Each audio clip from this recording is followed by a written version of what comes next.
Well, welcome to FreightWaves today. I am here with my co-host, Max Fuller. We have Matt Leffler that is going to join us here shortly to talk about what we're seeing around freight. This is July 2nd. It is the last day before the 4th. It's America's 250, Dad. It's 250 and it's really great. You know, it does feel great. Do you think American patriotism, did you see the World Cup, by the way?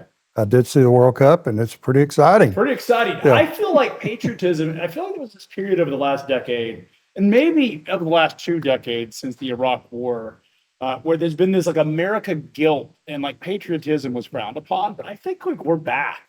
I think we're back, and if you look at especially how the America's team is playing, it's really good. Yeah, America's team has played, and look, we're a warring nation. We've been at war for, believe it or not, 235 years of our 250. So, but America is great now. There has been so many fantastic memes about the referee and the red card and our player being dejected.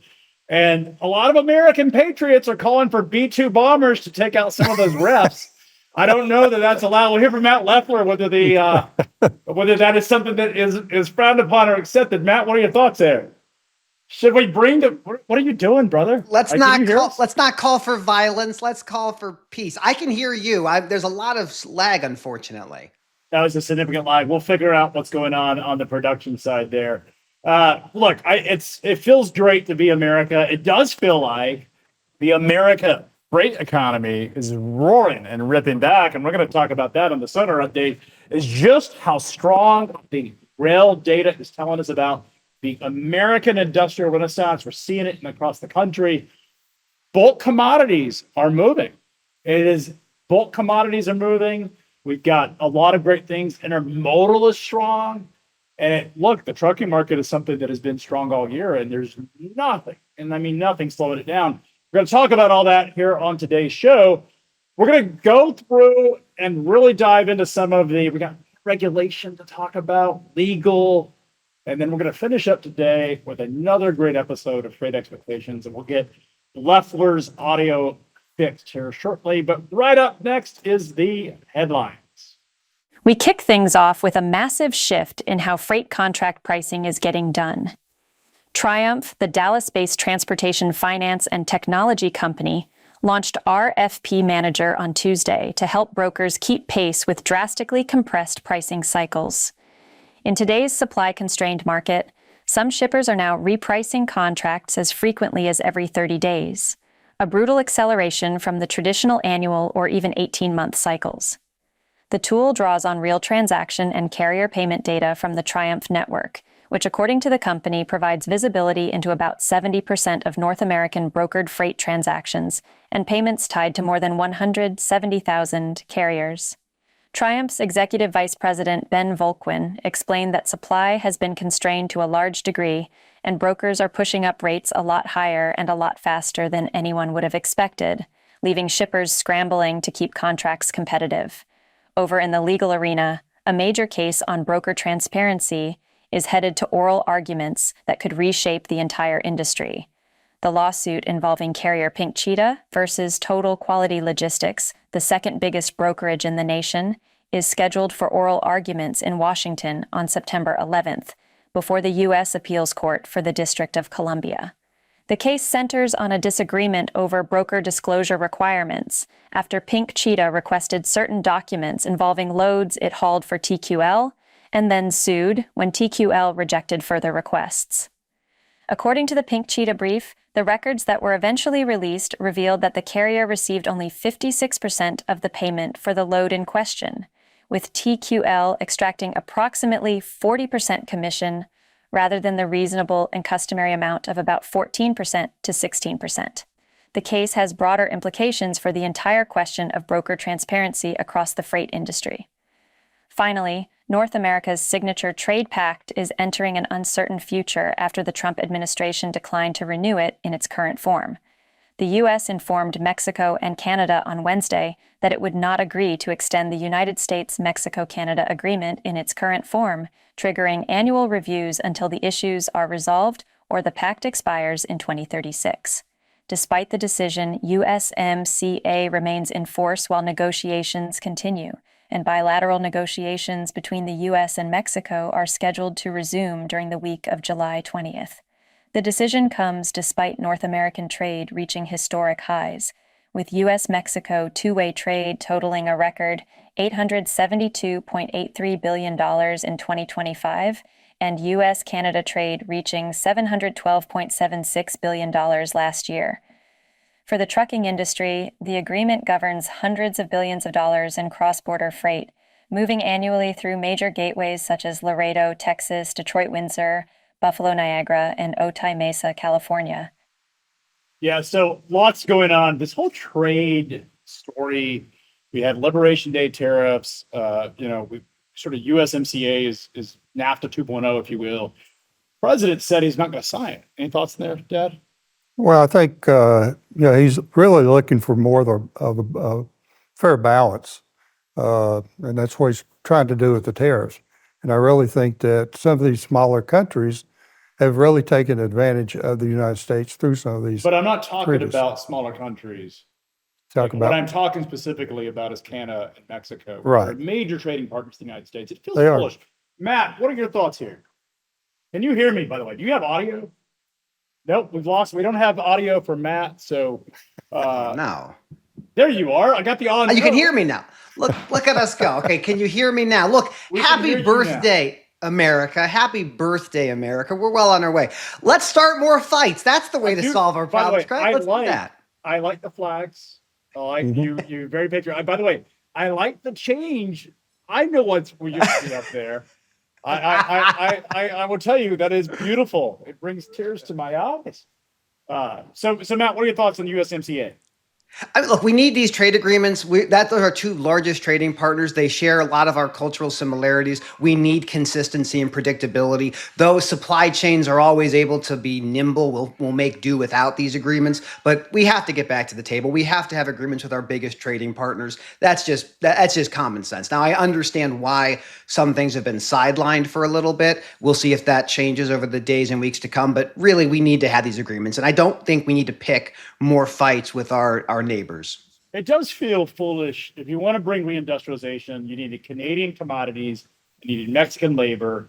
That's what you benefit from, because there's a lot of the high labor intensive jobs that frankly are not value added to our economy that we need to be able to use our trading partners in Mexico. And then Canada has got a fantastic commodity core. If you're going to talk about reindustrialization, it feels like bringing it back to the Americas is the biggest element. I am all about moving manufacturing and redeploying supply chains away from China because it is a strategic enemy. It is a massive risk. I don't have that same thought on Canada and Mexico. I think we actually need those countries to really help us prop up our domestic sourcing manufacturing. Oh, 100%. I mean, the reality is a lot of manufacturing in the United States is in correlation, in connection with manufacturing happening in Mexico and in Canada. You look at the supply chains for the big truck manufacturers or the big car manufacturers, the trailer manufacturers. This requires North American cooperation, and that is all about Canada, United States, and Mexico. So hopefully this gets resolved. There's a lot of stuff to get excited about. That, unfortunately, is not something I'm super excited about, but if we get a deal put together, that's what we want. That's what we need. Lower barriers trade continues to keep supply chains moving. Well, we got a lot to talk about, Matt. A lot of Supreme Court decisions. We will get to it on freight expectations. But let's move on. Let's talk to, we got our next guest, our first guest of the day, because Matt is not a guest, he's a resident here. He's a permanent resident here at FreightWaves today. We have Doug Marcello. He is the attorney with Saxton and Stump. Doug, the hottest topic in freight today is all of the court decisions that's why we keep bringing lawyers here, because you guys always have a perspective on what's happening. And for our audience, this is the best deal on TV. It's free, non-billable hours to you. Doug, what are your thoughts on the Supreme Court decision with the state trial? And I'm getting some really weird back noise. You broke up at the end, Craig, in terms of the Supreme Court decision on the with regard to Montgomery case. Yeah, can you give us some sense for? We seem to be having some electrical issues. Doug, can you hear me? I can. Okay, so tell us a little what your thoughts are on the Supreme Court decision with C.H. Robinson. I think the C.H. Robinson decision is going to be earth-shaking. The original reports or the evaluations were no big deal. I think that's totally wrong. It's a situation where it is going to greatly change the insurance demands and needs of the brokers as well as the trucking companies. It's going to put, and I think this is a good thing, put quality over quantity with regard to the analysis of the trucking companies.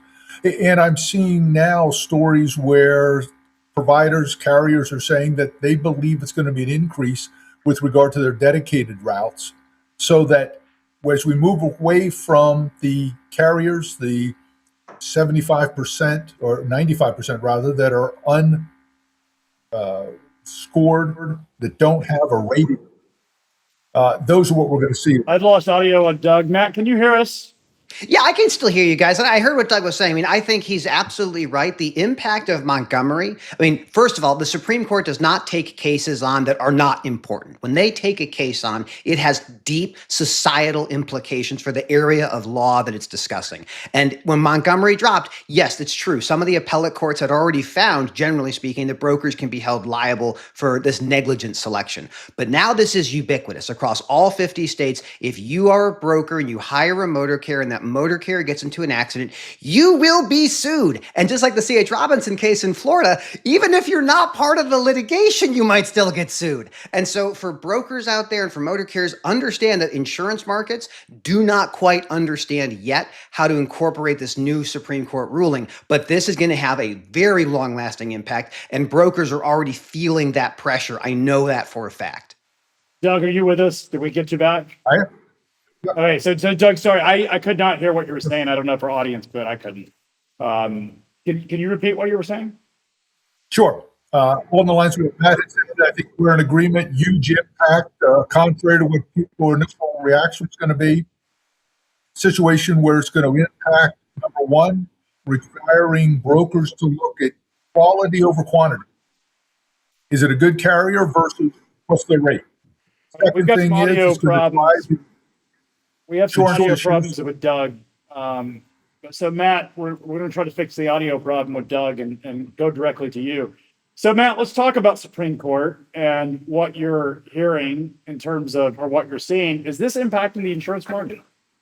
Yeah, I mean, for the motor carriers that are out there with their insurance already, nothing really changes for them. What I do think happening, at least right now, C.H. Robinson put out a public release saying, hey, here's how we're going to evaluate motor carriers going forward. They're inquiring higher levels of insurance for their motor carrier partners. I think that's a trend we're absolutely going to get to continue to see. So motor carriers that work with brokers, there might be some added pressure to increase your limits. And then for the brokers, if you weren't carrying some sort of contingent auto or third-party liability, knock on the door of an insurance company, because you're going to need to start carrying that. There's no way around this. You're going to be sued, and every time a case happens, you want that insurance company to step in and defend you, and if you're found to be liable, to indemnify you. So yeah, this is a very interesting time in the Supreme Court. Craig, it's been busy this week. It's been a very busy time at the Supreme Court. Yeah, so I think the conversation really is about what the issues are with brokers in terms of how are they dealing with this issue. Can you talk a little bit about that, Matt? Yeah, I mean, so brokers are having to run the same challenges that they've been running with for many years, which is, how am I going to navigate this new level of potential liability? And the way that you do that as a broker, and again, let me be very clear, do not take legal advice from FreightWaves Live or FreightWaves Now or FreightWaves Any. Don't take legal advice from me. If you think you need a lawyer, you probably do. It's not me unless, of course, you pay me. But here's the reality. If you are a broker and you have not started to incorporate the Montgomery world into your process, you better do that yesterday. And what that means is you have written documentation of how you vet motor carriers that is not something you can ever deviate from. You keep that consistent, and you keep trekking out and looking at newer technologies, work with your insurance company, obviously, and your shipper partners are going to be very eager to understand how you are helping them navigate this potential liability. Yeah, there's one question I've had being a motor carrier. We had to carry high levels of insurance. At US Express, we had $300 million. We'd get involved in an accident, and the guy that had $20 million, they'd sue him for $20 million, but they'd sue us for the $300 million. How do the insurance companies look at that? And then what is the legal differential between the large carriers and small carriers in that case?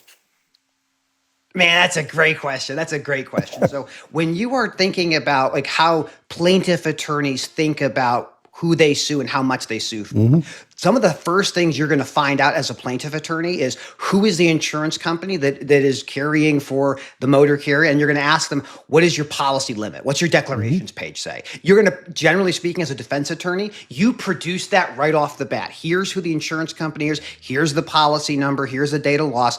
And generally speaking, lawyers are going to ask for the policy limit. They're going to say, just give me just tender the policy. I want that. Now, you still have to prove damages. Like, it's not just how much does the insurance company have you insured for? It's really, what is the damages you have? What kind of economic damages do you have? What kind of physical damages you have? And you have to prove your damages, including pain and suffering or loss of consortium when some loved one can't be with you anymore.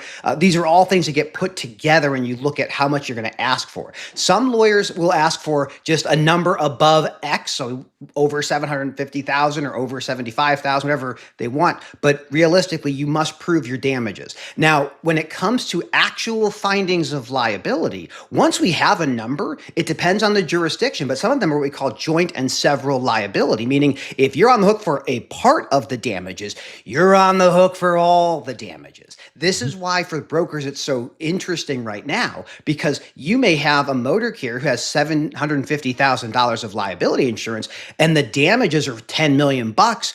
And you are found liable in some form or fashion, they'll come at you for the remainder of that balance. So this is why these numbers are so fascinating. You want to pay attention to them because ultimately that's what makes us lawyers chase the big cases because there's a lot of insurance at play typically. Now, I guess to follow up, one question I've got is if you're a motor carrier and you do carry that bigger tower, is that really creating the fact that you're going to be sued for more? And that's the way it appears to be, at least from my side. Oh, man, you and I again. I'm with you, Max. Like the cynical answer is like, yes, of course. Like if I find out that you have a $5 million policy and I have $1 million of damages, I'm going to ask you for $5 million. And you're going to come back with your lawyers and say, hey, that's not reasonable. Here's the facts that show we shouldn't have to pay this. So that is part of the story that we get heard over the last couple of decades is if we raise it, then we're going to have more types of liability and it's going to be higher numbers. I actually disagree. Now, I'm not a statistician. I'm not a Jason Miller or a Ken Adamo type. I'm not a data guy like Craig, but I'll say this. The number has been consistent for the last 40 years, and it has not been increased in 40 years. And many organizations want to see more people on the road, and they want to see more trucking companies paying insurance premiums. If you raise that limit, and we absolutely must raise that limit, a lot of capacity exits the business. So insurance companies really don't want to see these numbers go up. But if you talk to defense attorneys, the lawyers who protect trucking companies and brokerages, they almost all uniformly say, we need to have higher minimum limits of liability because these cases are not $1 million. These cases are more than that. And ultimately, if you underinsure yourself as a company, they're coming for you personally. They'll take your house, they'll take your trucks, they'll take your cars, unless you have really good protections. But underinsuring a business is one of the easiest ways to pierce a corporate veil. So it's a really interesting question, Max. And I would say this, we need to raise it. And yes, the lawyers will ask for more. We have to create tort reform to help curb that broader trend of things rising up. But we have to ensure the risk that we create. So Matt, yesterday we had a plaintiff's attorney on FreightWaves Today who was the word tort reform. I thought he was going to come through the screen and kill us both. Did not want to talk about tort reform, naturally so. Do we have Doug? Doug, we got the audio thing, I think, I'm told, from our production crew. So we're good now. Let's hear what you have to say about tort reform. What do you think about that? The biggest thing we need in America today. You know, in today's political environment, Craig, the biggest topic in politics is affordability. Well, according to the Chamber of Commerce study, the lack of tort reform, excessive tort liability, is creating a $4,200 tax on every family in America. Now, if any politician says I can give you a $4,200 tax break, they would jump on it at a heartbeat. I think we need to do that because also what we're seeing is it's not the nuclear verdicts that are the real story. It is the bulk of the iceberg under the headlines. It's the nuclear settlements. And where these nuclear verdicts are being leveraged as a potential risk, that these cases are being overly settled. Sedgwick just released a report this week. Over the last 5 years, the severity of verdicts only went up 3.7%, about the same as inflation. But they found that the severity of settlements went up 12%, almost fourfold. And a lot of that is driven by the risk aversion with regard to a potential for a nuclear verdict out there, and that can only be dealt with by tort reform. Doug, I got to ask your opinion on the most ridiculous thing I've seen all week, which is this. C.H. Robinson was sued in this U-turn lawsuit in the state of Florida. They weren't even involved. They hadn't. What are your thoughts there? By the way, our plaintiff attorney that was here yesterday actually said it was irresponsible, which I agree, and was pretty hard on the plaintiff's attorney. But what are your thoughts? Appropriately so. Craig, I heard your story when we were talking to John about that. I think you used a legal phrase that even made John blush coming from Kansas City. But I totally agree. It is absolute bullshit. You are allowed to say this. We're not governed by the FCC, I don't think. Although I don't know, Matt, you may have opinions on whether the FCC could say anything or not, but no the reality is like, you could say it. It's bullshit. It's bullshit that C.H. Robinson was brought into this. And look, it's okay just to you naturally have the right to sue them if they're involved in the transaction. And like, I think let the courts do their thing. We can all argue tort reform, but that seems like it's a risk they take that they're in the market, and certainly a heightened risk with Montgomery. But bringing them into a lawsuit, what is your read on that? Is this just an irresponsible attorney that doesn't understand trucking? Yes. We have in your discussion with John, you talked about the repercussions. We have, and Matt, I think we look at Rule 11 for the federal courts. Pennsylvania, we have a provision that if someone brings a lawsuit that is obdurate, vexatious, and brought in bad faith, we can collect attorney's fees from them. The problem is we usually have to go through a preset ritual before that to put them on notice. We're going to come after you, and that gives them a chance to bail out on it. But yeah, to bring suit against somebody without any indication or at least some justification on it, just to, as you and John discussed the other day, because they think there's a deep pocket there, we're going to roll the dice and see if we can get it. Yeah, that's just wrong. Yeah, it's absolutely ridiculous. And like I said, if you I get C.H. Robinson handles something like 1 out of every 12 truckloads, and I get they get big pockets, and I get that the chances are, I mean, if you just look at like we're just taking chances, is an asymmetric risk that they're involved. But it just seems like an attorney that just doesn't understand trucking. They maybe heard the word C.H. Robinson and said, "Hey, chances are involved. I'll file suit against them." Like it's absolutely ridiculous. What I will say is that go ahead. Go ahead, Matt. I was going to say it's easy enough. This was filed, early on, soon after the accident occurred. So they can do a modicum of discovery, still have plenty of time under the statute of limitations to bring in the applicable party that's involved in it. And in fact, many of the documents, be it the bill of lading or otherwise, are probably in possession of law enforcement that they can access in order to identify who the real players are, be it a broker or shipper.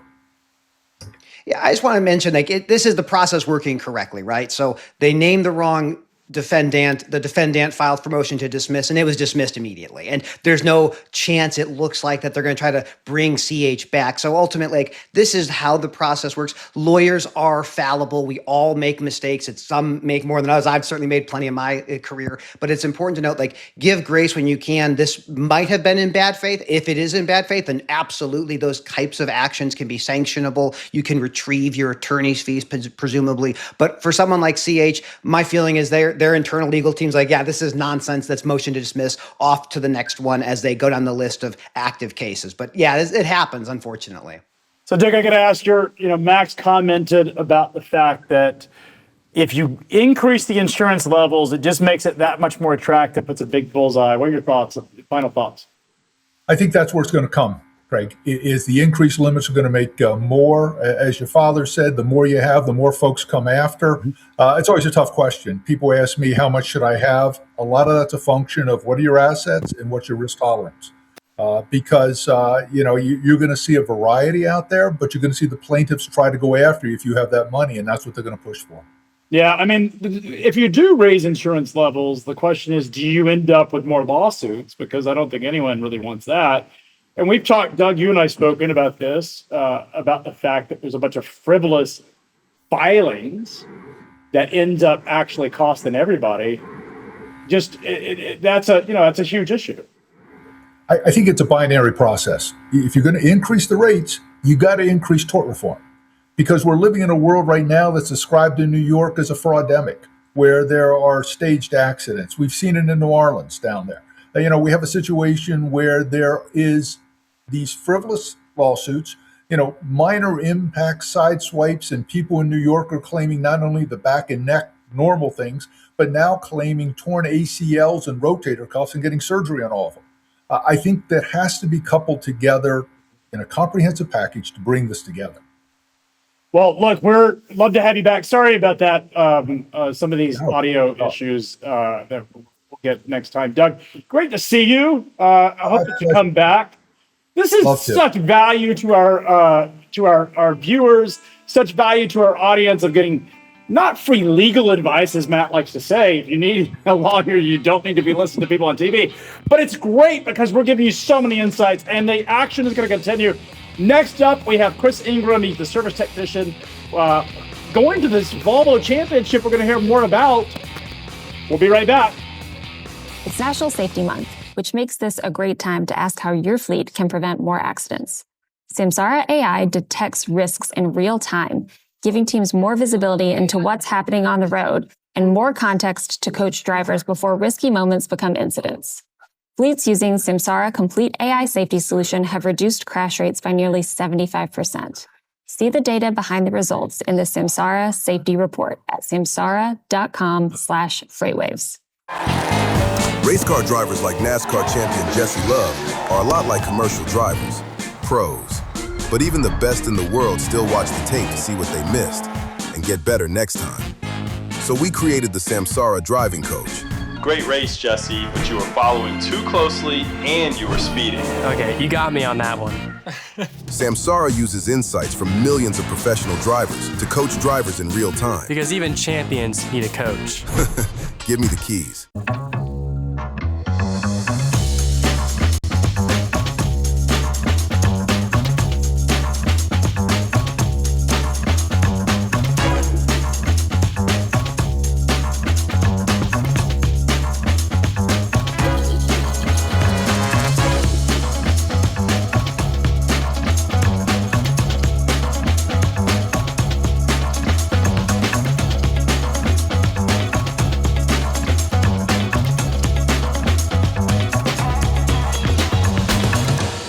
What's the masterclass all about? Well, here's what I'm going to tell you. If you're a driver, you're an owner-operator, you're a fleet owner, whether you're in compliance services, dispatcher, no matter what it is, masterclass is for you.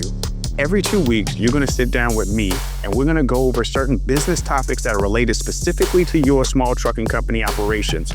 We're going to help you with everything from compliance to how to negotiate better on the spot board, how to find direct freight, and everything in between. This is the reason why you don't want to miss out on Masterclass. It's about an hour to an hour and a half, and then on top of that, you'll have the library to you so that way you can always research and reflect back onto it. Don't miss out this opportunity. This is built specifically for you. I'm excited and I hope to see you in class.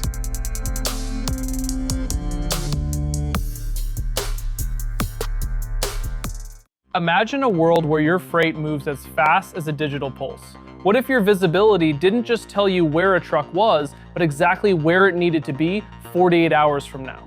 Think of a logistics network that corrects its own mistakes before they cost you a single dime. What if your supply chain could think for itself? Imagine AI agents negotiating rates in milliseconds, predictive models that solve labor shortages before they even happen. This isn't science fiction, it's the agenda. On July 15th at the historic Old Post Office in Chicago, FreightWaves presents the Supply Chain AI Symposium. We are defining in real time how AI is embedded into every mile, every warehouse, and every handshake. Because in 2026, the future isn't just coming, it's already negotiating. The FreightWaves Supply Chain AI Symposium. Secure your spot now. So American reindustrialization is all the talk. It's America 250. Lots of excitement there. As we dive into the freight market, let's go look at the railroads because they tell us a lot about what we're seeing in freight and in the industrial economy.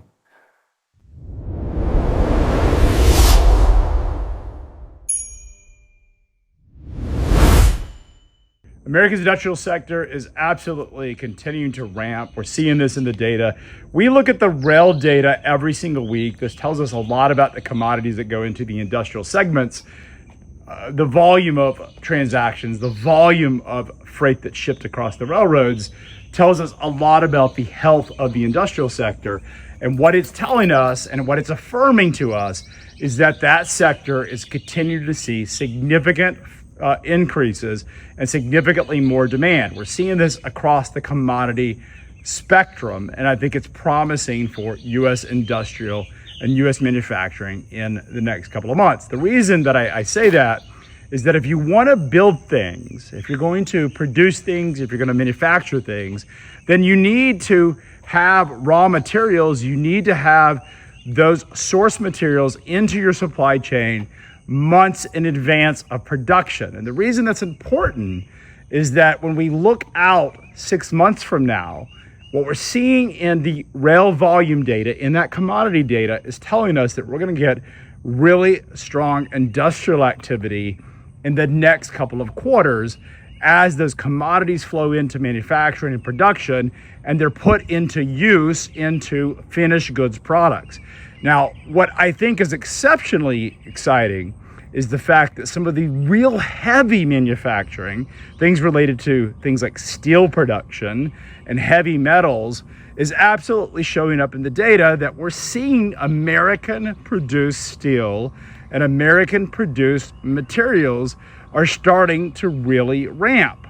Go look at the coke data. Coke is a really important indicator. Coke is a fossil derivative. It is something used in heavy manufacturing of steel and other metals because it can get so hot.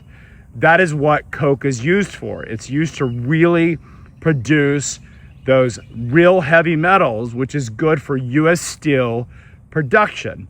And what we're seeing across the other commodities is that the market is absolutely ramping. And one thing I've talked about is the fact that this freight market looks unlike any other freight market that we've ever tracked inside of Sonar.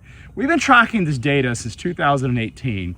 And what has always sort of driven the freight market is that the coastal cities, the imports, really drive the pulse of the freight market. You could look at Southern California and you would see what was likely to happen across the United States a couple of months later. That's no longer the case.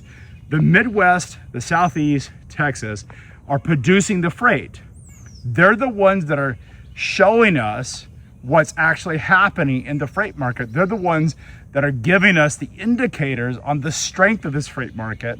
It's happening along I-35, it's happening down to Texas, and it's telling us that things are actually pretty good and will continue to be pretty good. So watch the rail data. We post it every single Wednesday, and it's really, in my opinion, the most important day of the week because it tells us a lot about demand and it strips a lot of the anomalies out of the trucking data because you don't have just the number of drivers. There's a lot of questions about the regulatory crackdown. I use rail data to sort of keep us honest. And what it's telling us is that things are actually quite robust. And I think it's sort of fitting that this American reindustrialization story is happening at the same time that America is celebrating its 250th anniversary. We are bringing manufacturing back. We're bringing production back. We're going to see it ramp through the rest of the year. There's no signs of a slowdown. In fact, it's quite the opposite. Things are firming, and that's exciting. We're up 7% year over year. I think that's one of the best indicators of just how robust this freight economy is. Now, one thing I will talk about is tender rejections. Tender rejections fell off at the end of the week. It really caught us by surprise, certainly caught me by surprise. The tender rejections softened this week. I expected them to ramp and actually firm. Didn't happen. I think my read on that is that July 4th really happened at the end of the week. It's really the weekend. And I think a lot of shippers probably didn't move as much freight this week as they will next week. We heard from David Spencer on FreightWaves today that a lot of shippers are stacking freight for next week. So next week will be pretty robust. Drivers will be off duty. They probably didn't want their freight sitting on trucks over the long weekend, and that's okay. But that does mean next week will be pretty good. Expect that to happen. What we're seeing though is that it's the Midwest, it's the Southeast, it's Texas that are doing exceptionally well.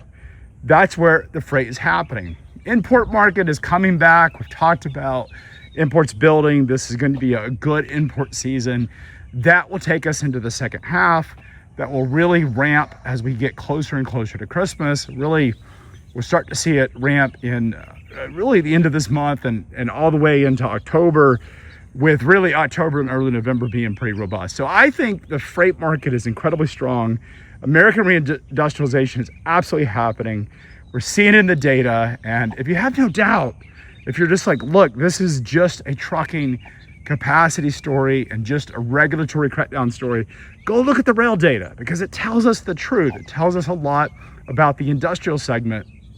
And there is no doubt that America industrial segment is ramping and America reindustrialization is happening. And it's so, so exciting. America's back, baby, for 250, Dad. I got to get your thoughts on this. So I've talked about since 2018, we've been tracking this data at FreightWaves. And really what it used to be was that you would see the imports flow into, I'm talking 2018, imports would flow into the coast. And then, in a couple of weeks, you would see it into the center of the country. The center of the country was consuming freight, but not producing a lot of it. You've been around this industry for your whole life. You literally have diesel in your blood. What did the market look like 10, 20 years ago? Because early 2000s when I was running a board, it felt like the Midwest and the Southeast was where freight originated. Well, actually, if you go back, I've been in the industry for 55 years, so I saw the rush to China, and if you look at where most of the freight was being generated before that, it's really in the Rust Belt, and then somewhat Texas. And I think what you're seeing right now is a lot of that's coming back. So we're seeing the reindustrialization probably of our country, which is probably good for the next couple generations.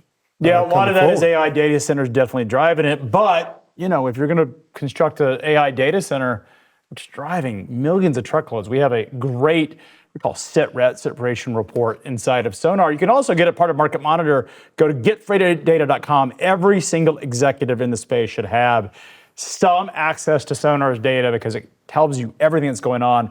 And really, yes, it is. Some of this is being driven by AI data centers. Some of this reindustrialization. But you know what? I don't care. And the reason I don't care, it's American steel, it's American concrete, it's American goods on American flatbeds and American van trailers. That's all that matters. And for America 250, feels like we're back, baby. Talking about coming back, we're going to hear from Chris Ingram. He's our next guest. He is a service technician at Beaver Truck Center, and he's headed to Sweden to go show the Europeans how America does it. Welcome. How you doing, sir? I'm doing well. How are you guys? Actually, you're a North American. I apologize to that. I do apologize. This is American patriotism. I'm so sorry. I don't know that I can root for you though. I gotta tell you, you root for the Americans. Tell us why. Canada's number 2, Chris. I apologize about that. No, that's all good. Same team, right? What's that? Same team stuff, right? Mm-hmm. Hey, look, it's all about North America. Tell us about this championship that you're going to in Sweden. Sure thing. Well, it's Volvo Vista, which stands for Service Training Award. Basically, it's a competition they've been running since 1957, every 2 years. The competition runs for about 8 or 9 months on those years, and over a course of a bunch of rounds, and there's testing and largely based on electrical diagnostics, information finding.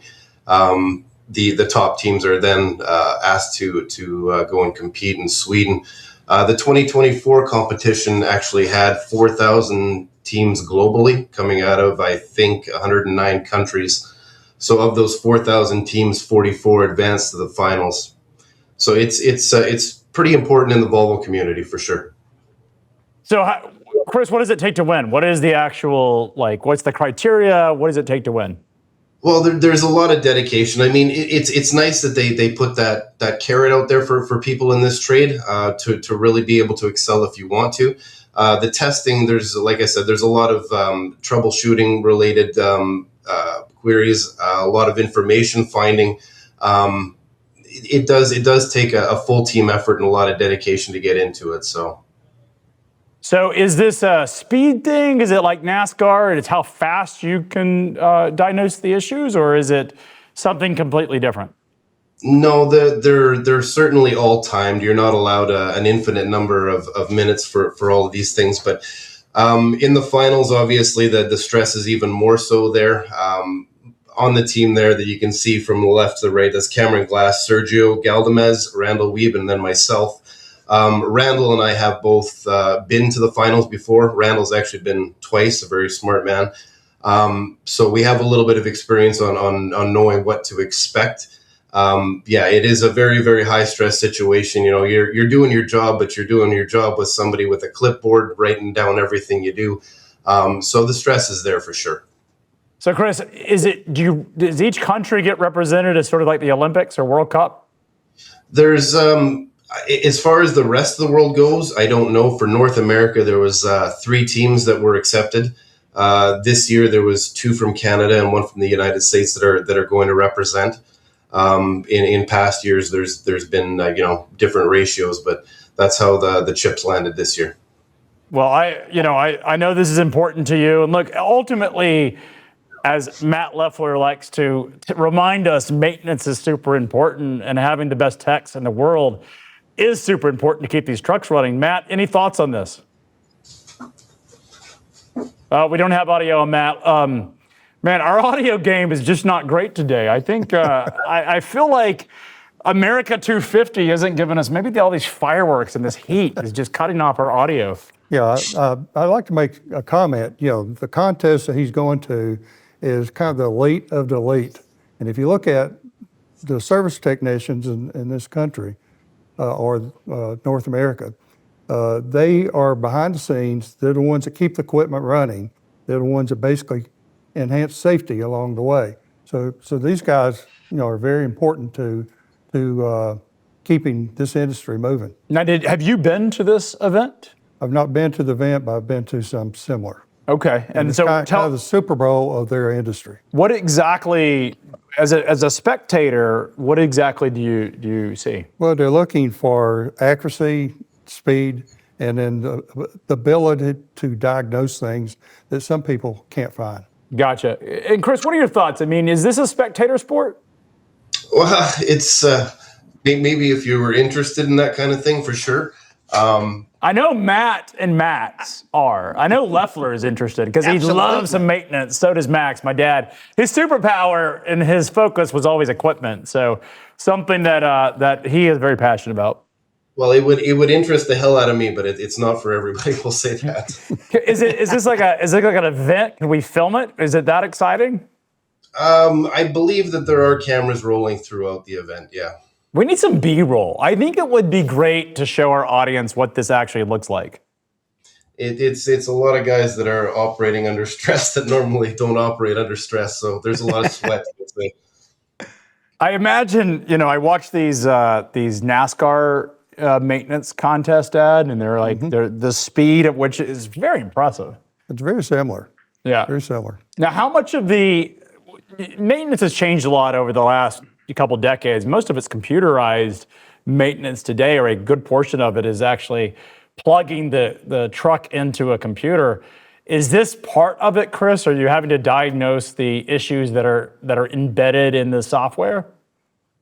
Well, it's an all over kind of thing, to be honest. I mean, the trade and the background has changed so much over the past few years. I mean, you mentioned NASCAR. We're not racing to change tires on these things. You do that twice, you're going to be broken. But it's the components are huge the way that they always have been, except now there's a whole pile more of the technology that's into it. So the guys in this trade, I mean, they're not dumb. They've had to evolve pretty heavily. There's a lot of in-depth troubleshooting. I mean, the technology that's in heavy trucks these days rivals, what's in normal cars. So it's there's a lot that they've had to really pull up their socks on to be able to stay valid in the trade. Yeah, So go ahead. yeah, if you look at how the industry's changed over the last 20 years, you used to be able to use a test light to be able to diagnose problems. Today, you've got to have a pretty sophisticated computer to help you diagnose. Yeah. Big change. Can I ask Chris a question? Can you guys hear me now? Yep. Can you hear me? Yes, Okay, we Chris, have. here's the thing I want to mention for everyone that's listening to this. For doctors working on humans, it's had the same model for hundreds of thousands of years. But trucks, every single year, it's a brand new model, new components, new software, new technology. And for people that are in this field is working on heavy duty trucks and trailers, it is brutal on your body. And so what Chris and his team are doing is they're going to a competition where they're going to be tested against the rest of the world for diagnosing and repairing types of trucks. So the American Trucking Association does a super tech kind of similar, but this is the question I have for you, Chris, and I'm sure you get this all the time. When is my truck going to be done? Waiter's gonna wait. No, I'm just kidding. It's goodness, the way the diagnostics are nowadays. I mean, you do your best to get it out the door as quick as you can, right? It's completely different. Automotive, yeah, you have somebody's vehicle. It sucks. They have to take an Uber today. You got somebody's truck in the shop. They're not making any money, so the game's a little different. We get it back as quick as we can. That's always the goal. So One Chris, of the things go ahead, Matt. I say one of the challenges we've seen, not just with truck drivers, but with the repair and maintenance industry, is we've told people across the globe and across North America, hey, if you become a diesel mechanic, you're not going to be successful. But there's incredible jobs in this space. How are you finding technicians? Where are you finding people that have the aptitude and the attitude to safely repair commercial vehicles? That's $1 million question. We are constantly looking for good people. And I mean, you typically don't know what you got until they're working for you. So it is definitely an ongoing challenge, we'll say, but it's something, we're always looking for good people to come into the trade. So Chris, unfortunately, we got to go. I got one last question. European trucks or North American trucks? You like the conventionals or cab overs? I know which my preference.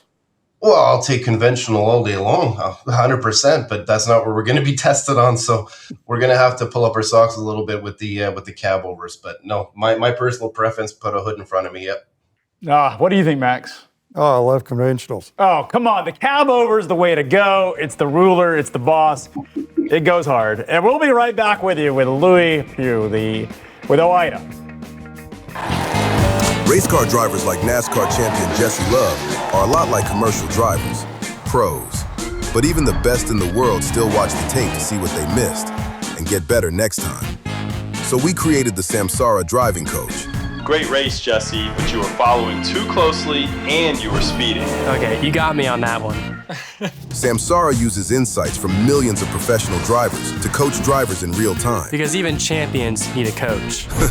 Give me the keys. The super successful people are part of the 1%. They're part of that very, very small percentage. That's why I don't want you to do things that everybody's doing. I want you to do the small things that nobody else is doing. The people that are most successful in this business treat it like it's the only thing that's bringing income into their household. If you do that, then you'll have the same results. These people operate like they have no other chance. They have nothing else going. This is the only breadwinner that they have in play. I'm Adam Wingfield, and this is the FreightWaves Playbook. Become part of the 1%. Sign up for FreightWaves Playbook today.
All right, you're in for a treat. We have Louis Pugh. He is the executive vice president of OIDA. And the reason I say this is a treat is we have Max Fuller, who was founder of a mega fleet. We have OIDA, who represents owner-operators. Max was involved with the ATA. Louis, I don't know if you guys have ever talked to each other, but I know that you come from different worlds.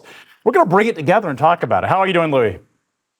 I'm doing fantastic, my friend, and I like you intro it as a treat. I wonder what your definition of a treat is. Well, I mean, everyone's waiting for me to set up Fight Club. We're not going to do that today because we're all Americans. Unfortunately, our last guest was from Canada, and I didn't get the note on that. So, but I'm still rooting for North America because North America still has America in it.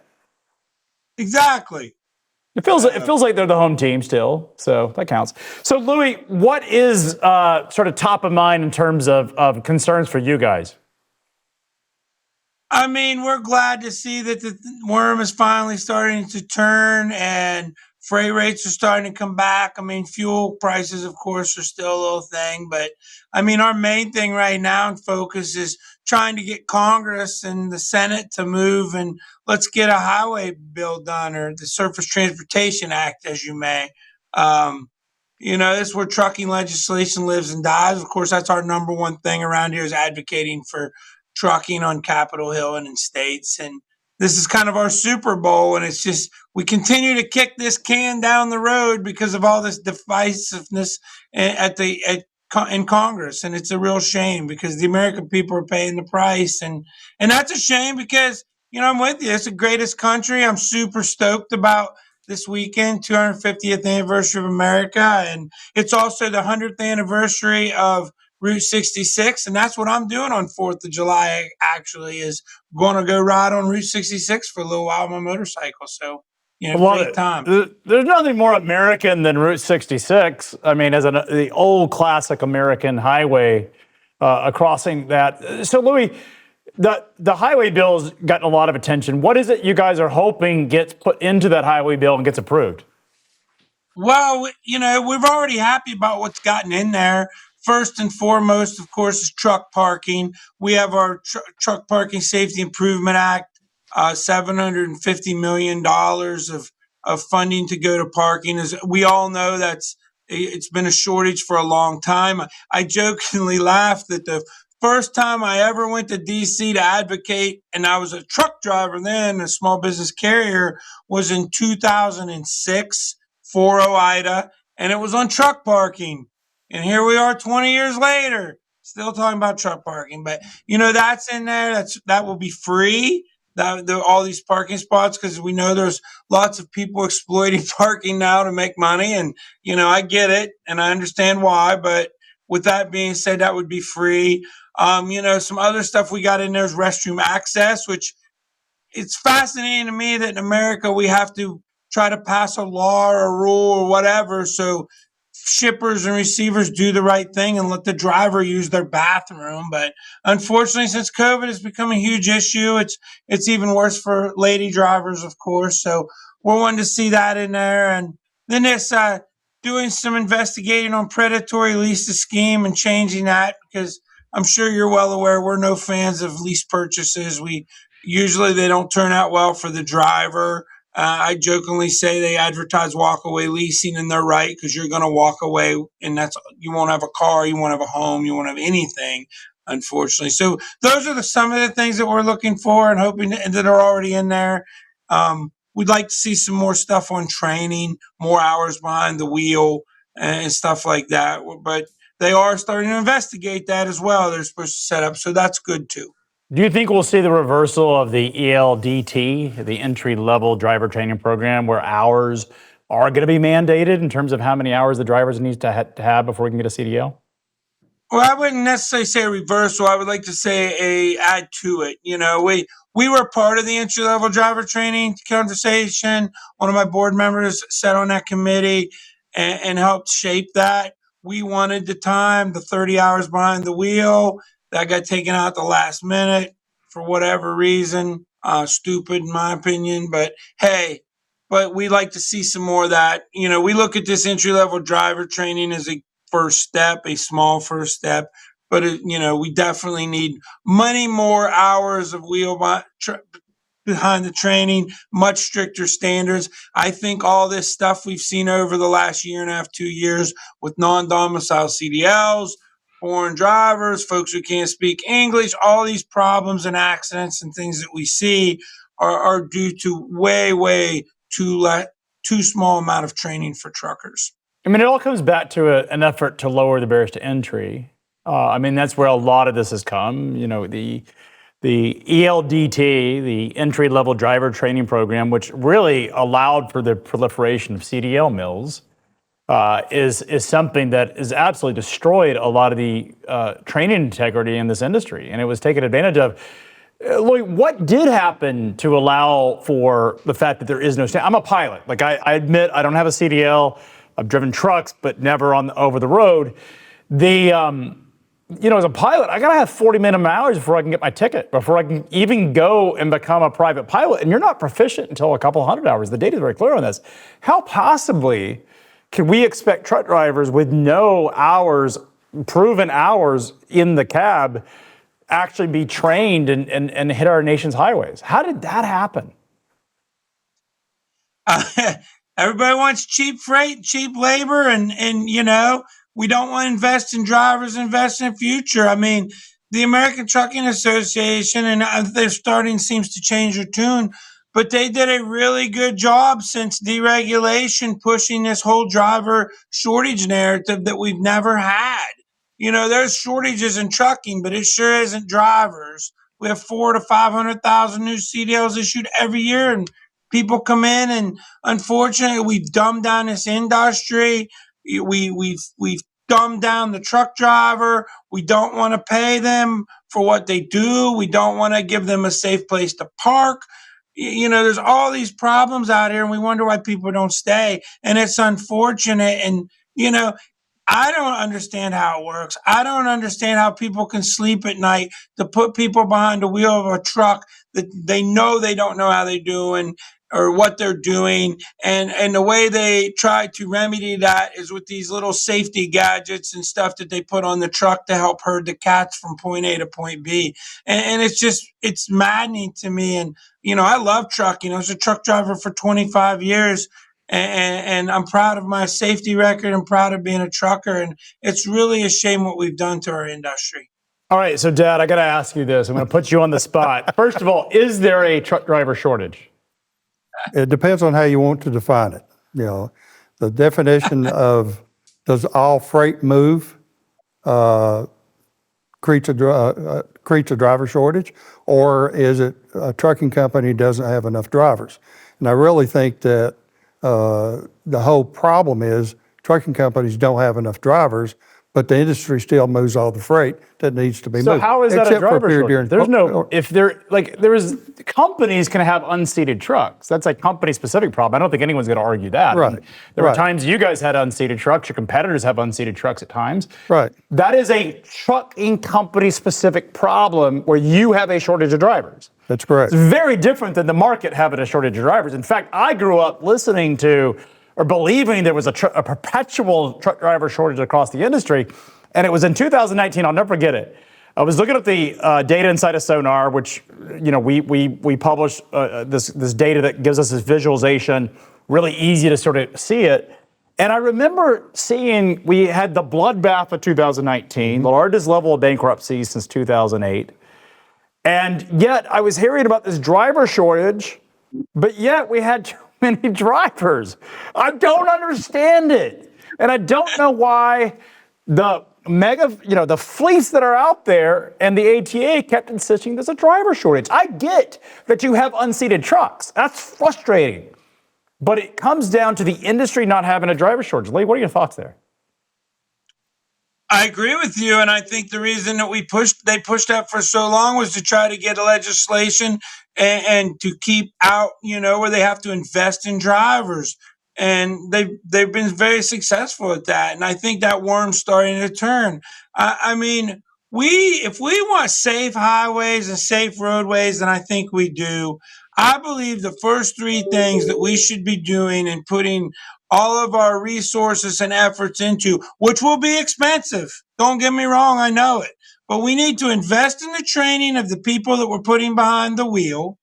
We need to pay them properly, whether that's by the hour, pay them overtime, however, because everything in trucking is regulated by time except for the driver's pay. And it's by piecework, which makes no sense. And then finally, we need to have safe places for them to park and rest.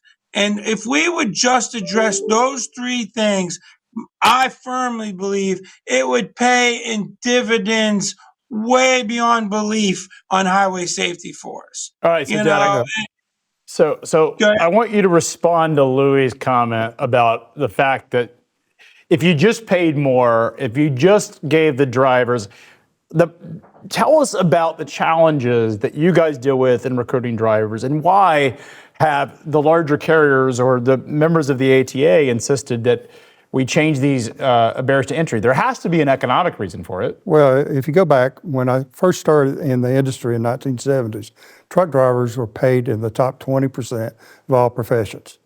If you look at them today, they're probably in the bottom 20%. Part of that has been created by deregulation. You go back to the training of drivers, where you try to get them in the seats as fast as you can.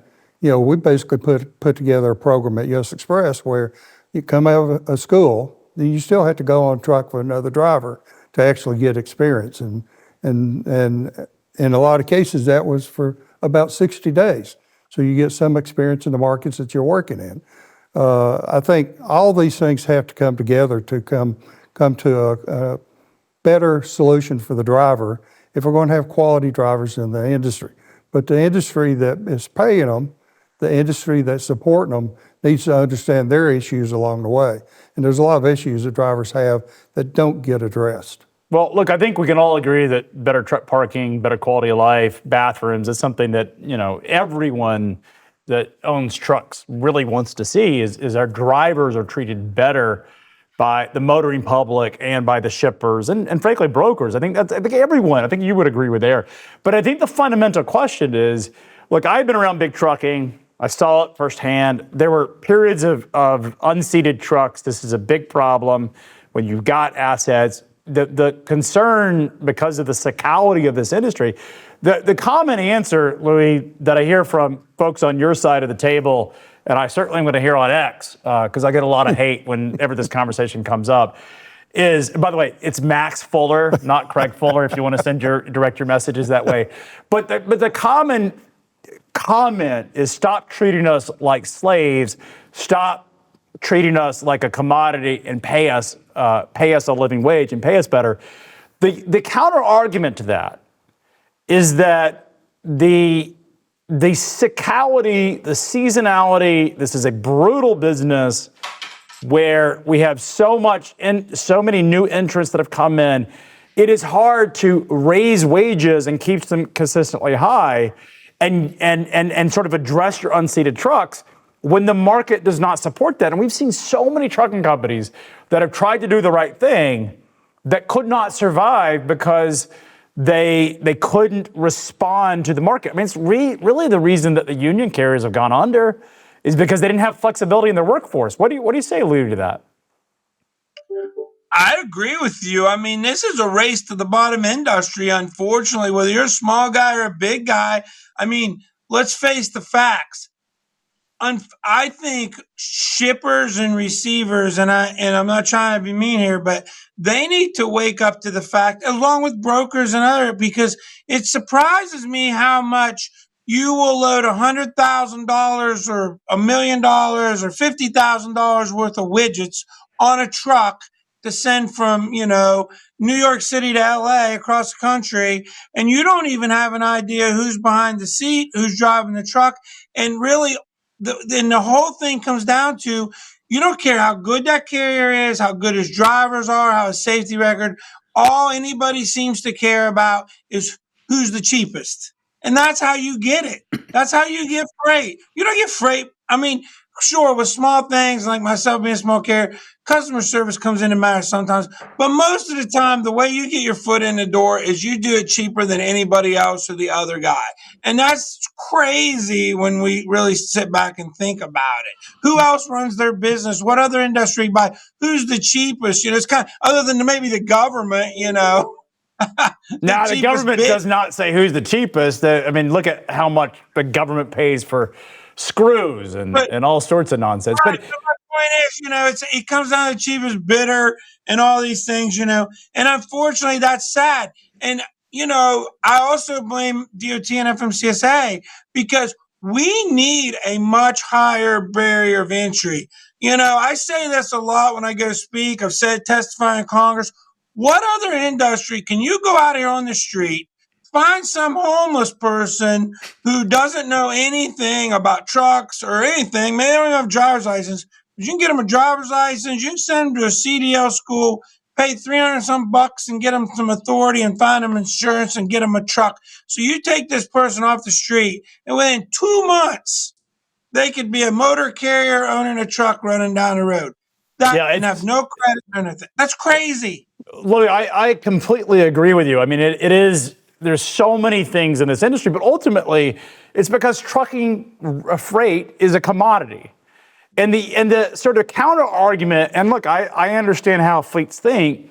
The counter argument among fleet owners is if they can't control the revenue because the price fluctuates with the market, they've got to control their variable cost, which is the driver salary. And it's all about unit economics. I mean, running a business is about how do you manage your unit economics. It's the most important thing you can learn in being an entrepreneur is managing your unit economics. But the market conditions are the problem. And I will say this. We have seen a pivot. I watched the testimony with Chris Spear in Congress back last summer, where he was calling at least you and me both out, I think, at least one of us, about how there's a truck driver shortage and you can't have increases in salaries and in a recession and not be a shortage. The counter argument is he was talking about Teamsters because they represent a significant portion of the BLS survey data. That's the counter argument.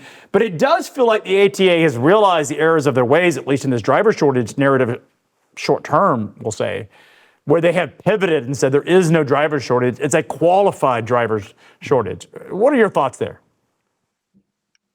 Well, I think that hearing he was actually sitting right beside me, so he's probably talking about both of us. It's you. I'll let you take credit, although he's come out and written some stuff about me. And posted on Facebook. Come on, dog. Like, your weekend nights are posted. I'm probably got some, glass of wine sitting there just angry posting on some journalist, dude. That, first of all, I'm flattered. Second of all, come on, man. But I was sort of shocked at that hearing myself because I felt like they doubled down on it at that one. But since then, yes, they have kind of changed their tune. And, I don't necessarily disagree that there's probably an experienced driver shortage. In fact, I've said that myself because we can't keep them in the industry. That's why we don't have a driver shortage as per se, because we have all these people coming in and churning out. They stay a year and a half, and they're gone. So they're probably not sticking around long enough to get the proper experience. I mean, that's what I tell my folks who sometimes, we got some small fleets. And they want experienced people, and they call them, well, we can't find drivers. And I said, it's because they don't stay long enough. And, it's it's hard. So Max, let's talk about this, because Louis brings up an interesting point is, the reputation of larger carriers, these are just a cycle of bringing people in and out. And they talk about the fact there's a turnover problem. You've ran some of the biggest fleets in the industry. You certainly have seen all stages of a fleet. Why can't these big fleets, what was really holding you guys back from really holding on to the drivers? Well, I think part of it really goes back to economics. And I think he really mentioned the cost of paying a driver what he should get. So why don't you just pay? I mean, when you were at Express, why wouldn't you just pay them more? Well, you're in a business where you want to make a profit. It's not that you're trying to maximize profits. You try to balance to where you get a reasonable return on the investment that you made against all your costs. And driver was one of the major costs. Lloyd, what are your thoughts on that? I mean, look, trucking's not a super profitable business. You can look at the largest public carriers to see, with all the advantages that the biggest carriers have, they're still operating in the mid-90s. I mean, US Express was, I think most of its life as a public company was a 95, 96 OR. I mean, it's a difficult business even for the largest fleets. I know you guys have come out and talked about, pay them more, treat them not like commodities, but when you've got a large fleet and you've got this nasty cycle that you've got to contend with, how do you recommend that large fleets handle that? And maybe it's not your problem. Maybe your message is, hey, we represent small truckers and that's your problem, not ours. How do you think about that? No, I understand. And, I don't know a bunch of trucks. I own one truck per time for myself that I drove. I understand. No, there ain't a lot of profit in this business. It's a tough business. It's hard, and I get it. And owning a lot more trucks is just a lot more problems. And I think what we all need to do as an industry, whether small or big, is we need to continue, one, to educate our shippers and receivers and push. And, we can't stand for this drivers giving time away. I think that's where drivers lose so much money. From our surveys and studies here at OIDA, we're 20 to 30 hours a week. The average over the road trucker is just sitting at a loading dock waiting to load or unload, and they don't get anything for that. And, that's sort of where OIDA looks. We push this whole overtime and removing it from the Fair Labor Standards Act where drivers can get it, because that's what we see. And Max may not agree, and that's fine. But the way we see it happen is if fleets are forced to pay the driver time and a half, fleets are then going to be forced to go to the shipper and receiver and say, load my truck. My driver and my truck is no longer your warehouse. And, I know there's a cost to it, but there's a much less cost to a big fleet when that trucker is sitting there, because they're not paying the driver unless he's rolling. So he's just sitting there for nothing. When that becomes a cost to everybody, then things we think feel like the worms will turn. And, the way I look at it, if shippers and receivers would load the trucks and they're not giving away the 20 to 30 hours a week, that's less trucks we need, because drivers are actually doing what they're supposed to be doing, is driving up and down the road. Yeah, if you actually look at the situation, it's how we charge customers is the problem. I mean, even a lot of customers won't even pay detention when they're tying your equipment up for X number of hours. If we were compensated by the hour, then it would make this whole equation a whole lot simpler, both for the trucking company and also for the driver. But if you look at the way it is today, the trucking company doesn't get compensated for a lot of that extra time, and we actually lose utilization on our equipment. The way to solve that is either raise the rate or get rid of the customer. You mentioned customers not letting drivers use the restroom. Well, we would identify those customers, and in some cases, we'd eliminate the customer from our list. Partially because I couldn't find drivers as easy as I could find other customers. So we're trying to force our customers to at least treat their drivers with proper respect. And one comment that Craig made, talking about carriers having a 95 or 96 operating ratio, that's operating ratio. It's not net income.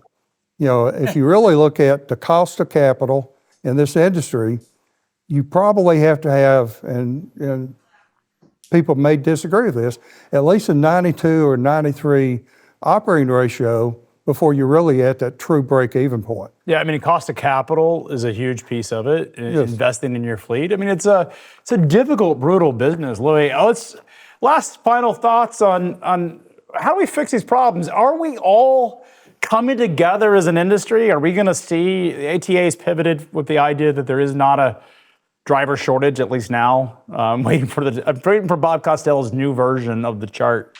We'll see that. Maybe it's qualified drivers. I don't know how their survey will get that data, but we're waiting for that. But are we at a point where this industry, where you and the ATA and other parties are coming together to solve things that we really want to solve, which is like truck driver parking, the ELD changes, the ELDT changes. Do you think we've reached a pass where the safety, security, and economic crisis is so significant that we're going to have movement? I hope so. I feel like it, and I think the ATA they've dropped off this driver shortage. Us and them are, of course, in talks together about raising standards. I mean, everybody in trucking is finally locking arms, whether it's brokers, us, everybody, on how we need to raise the standards, pushing DOT and FMCSA over there to do such things. I think it's good that we have a DOT and FMCSA that's now out here listening to truckers, actually getting out of Washington, D.C., going out and see how our trucking industry works, both small fleets, big fleets, everybody. So, yeah, I think that so much stuff has come to a head. I mean, we still differ probably on autonomous vehicles. We differ on some of the safety technology and stuff like that that's needed, but and probably driver pay a little bit, but some of this other stuff, we are starting to work together a lot more and getting along a lot better. So, and that's how things, like it or hate it, when everybody from trucking can agree on an issue, we can usually get it across the finish line. Well, Louis, I got to ask, is there like a red phone between you and the ATA where you guys are like talking? Do you meet up? Do you hang out? We have conversations once in a while. I mean, they got my style and I got theirs, and it's like an intermediary institution that's somewhere in Washington, D.C., like they do between when we have enemies. Anyways, Louis, really appreciate you coming in. We'll have to have you back. Lots to debate, lots to talk about. We'll be right back with Freight Expectations about Leffler. We're going to get his take on whether there's a truck driver shortage. That's my opening question to Matt. Huge thanks to today's OTR sponsor, again, OTR Solutions. They believe the right partner should know your business, understand your goals, and be there when it really matters. It's no accident that OTR boasts 4.7 stars on Google. They know that excellent customer support is at the center of every relationship. With responsive teams, industry knowledge, and a commitment to long-term growth, OTR gives customers more than service. It gives them a partner designed to help their business succeed. Learn more again with OTR. Race car drivers like NASCAR champion Jesse Love are a lot like commercial drivers, pros. But even the best in the world still watch the tape to see what they missed and get better next time. So we created the Samsara driving coach. Great race, Jesse, but you were following too closely and you were speeding. Okay, you got me on that one. Samsara uses insights from millions of professional drivers to coach drivers in real time. Because even champions need a coach. Give me the keys.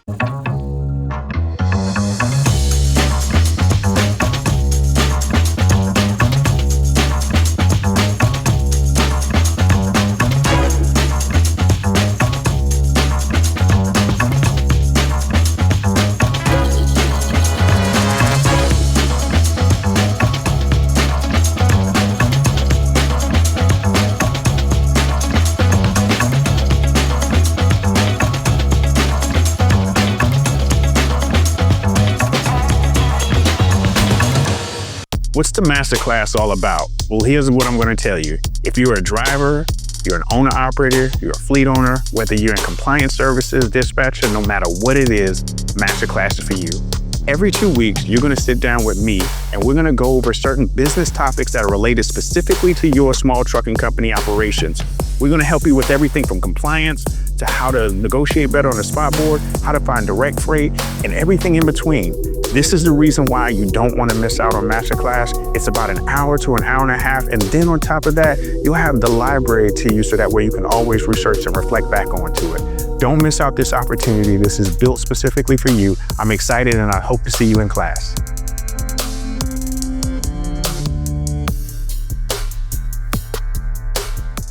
Imagine a world where your freight moves as fast as a digital pulse. What if your visibility didn't just tell you where a truck was, but exactly where it needed to be 48 hours from now? Think of a logistics network that corrects its own mistakes before they cost you a single dime. What if your supply chain could think for itself? Imagine AI agents negotiating rates in milliseconds, predictive models that solve labor shortages before they even happen. This isn't science fiction, it's the agenda. On July 15th at the historic Old Post Office in Chicago, FreightWaves presents the Supply Chain AI Symposium. We are defining in real time how AI is embedded into every mile, every warehouse, and every handshake. Because in 2026, the future isn't just coming, it's already negotiating. The FreightWaves Supply Chain AI Symposium. Secure your spot now.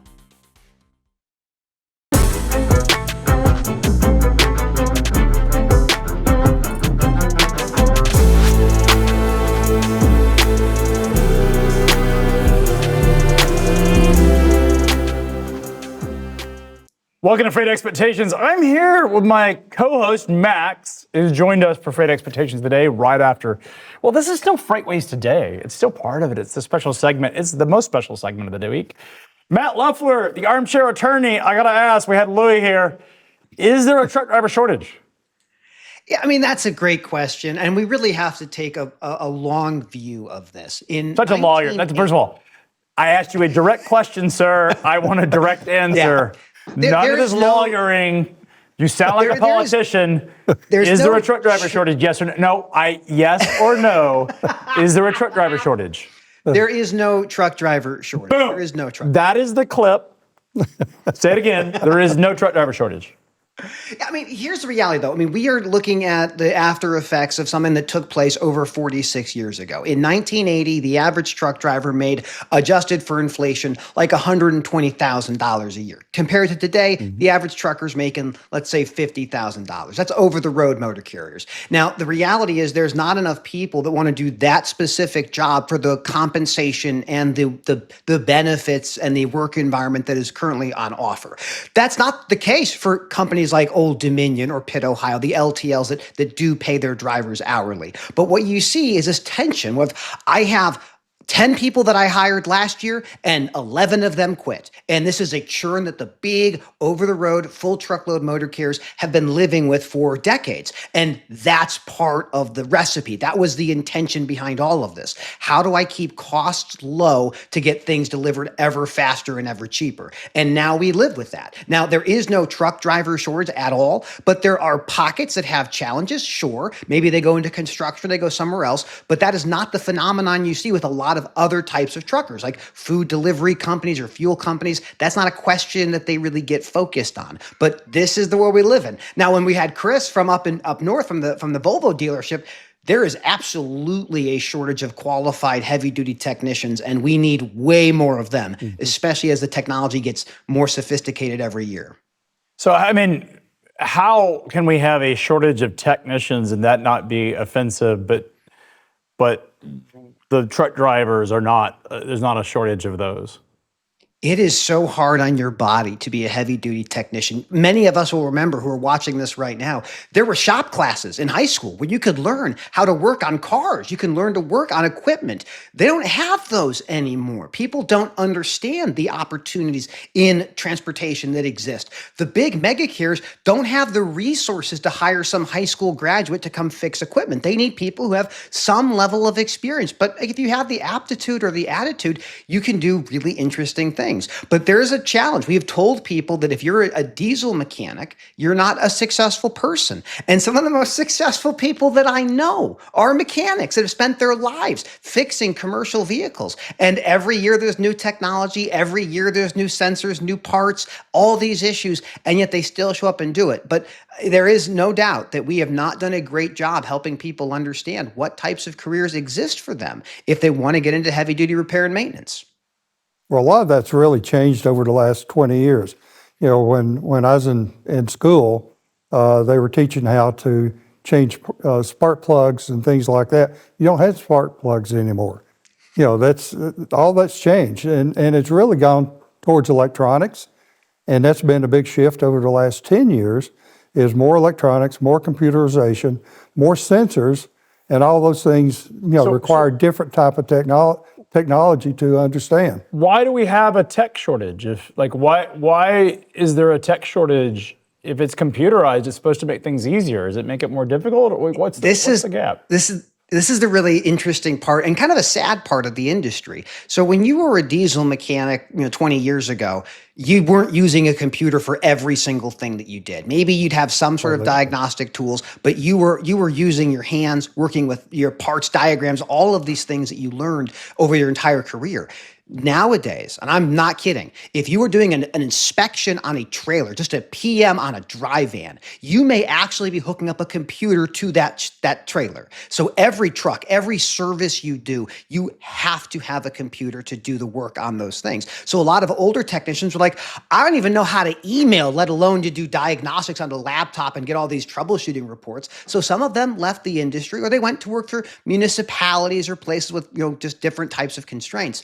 And then the younger people come in, they go, I want to be a broker. I want to be whatever. I don't want to be working in an area that has no air conditioning, that is heated in the winter, that is dirty and rough on your body. And so you have this pathway where the older, more experienced technicians don't like the new world that they live in. And then the lower entry-level technicians think, I can go work at Costco, maybe make some more money and not be so brutal on my body. Because you get a technician who's been doing this in their 40s or 50s, you can see it on their knees, their backs, their shoulders, their necks, their hands. It is a difficult thing to do. And so that's part of the challenge. We don't have entry-level platforms for people to get into the business. It's all really community college driven or for-profit installations for doing training. But that's a big challenge that we have. And we need a lot more technicians if the promise of automation is going to be coming, which absolutely will be.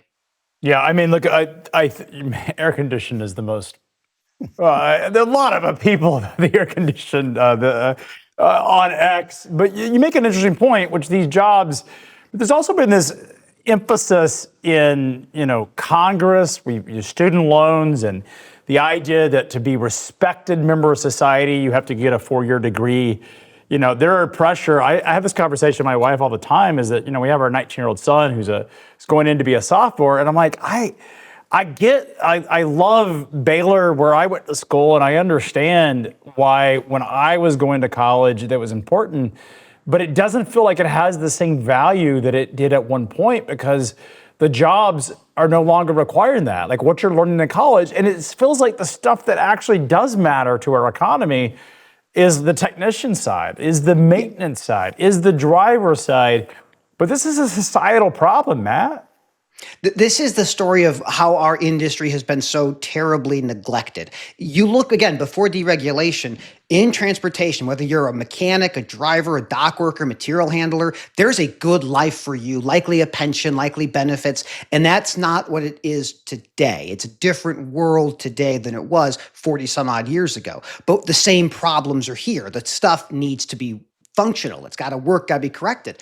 And it's an interesting thing that Louis talked about from OIDA's perspective on drivers not being compensated. When they're waiting, they don't get paid because they're driving by the mile.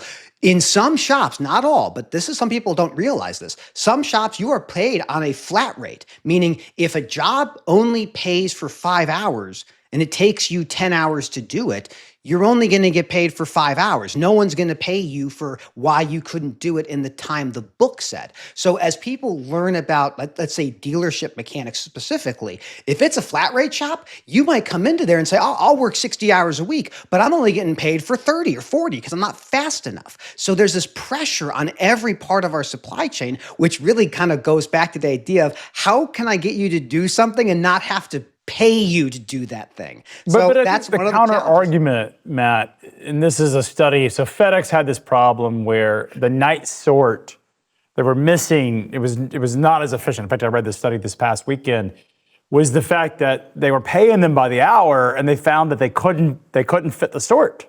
All of a sudden they changed the pay structure basically by shift, and guess what? Packages got sorted much faster. I think the counter argument on the hourly pay is the fact that if you want to increase efficiency, your incentives need to align to that. So, I mean, if there is really a problem and a delay, aren't you better off paying on a per job basis versus per? I'm not taking any money away from the mechanics and the maintenance folks, but I would much rather pay more to get my truck out of the shop faster than to pay on a per hour basis. Is it an incentive alignment problem? Ultimately, it's every shop functions differently, Craig. So when you're talking about dealerships specifically, dealers will have networks of dealers that are independent businesses oftentimes, and they've all agreed to this way of invoicing and how you pay for workers. That is not the case with the aftermarket. That is certainly not the case with the fleets. Most fleets will pay their mechanics as W-2 hourly employees. That's almost always the case. But what ends up happening is, just like with trucking, you get this idea in your head that it's all like this. And so over-the-road trucking is a good example of this. Oh, it's tough for an owner-operator when it comes to finding parking or finding a place you can use a restroom. And that is absolutely true.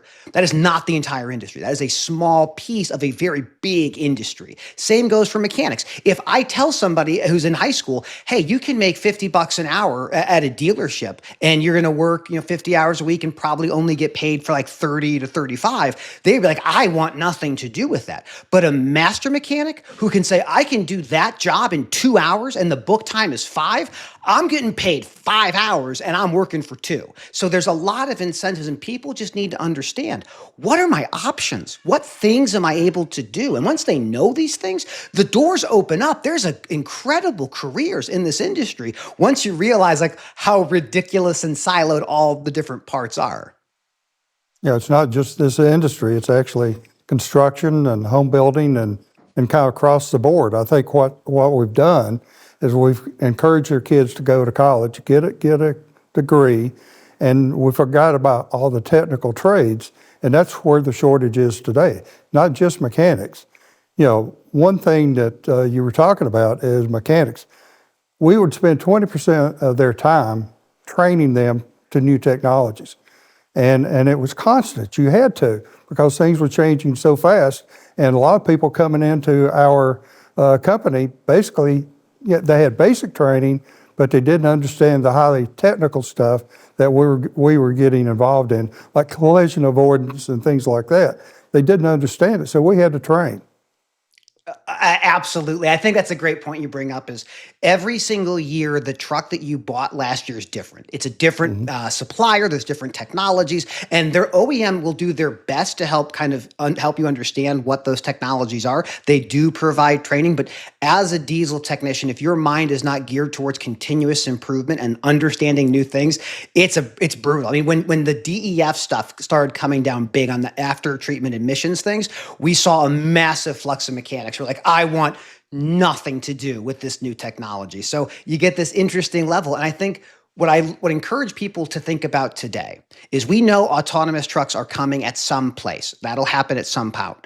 But the mechanics are still going to be human beings fixing these things. They're going to still be the ones on site changing the tire or the mud flap or the light or calibrating whatever LiDAR sensor the OEM has put into that truck. So this industry, heavy duty mechanics, your skill is transferable anywhere in the world. There are people who would hire you to go anywhere. So you have a lot of flexibility if you're competent and you have that aptitude to continually educate yourself on all of the brand new technology that will never stop coming.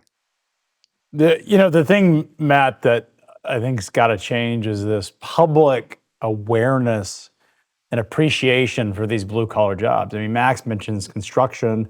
It's a great job, but look at the energy sector. There's fantastic jobs that pay really well in the trades. The conversation online is HVAC repairmen, electricians, plumbers, truck drivers, maintenance folks. I mean, truck drivers are getting an honest, are getting to a point where they can make a living wage again because the market is allowing it. And that's a totally different topic entirely, because as the industry makes more money, as there's this capacity shortage, you got to pay up for drivers to get it because there's freight to be moved.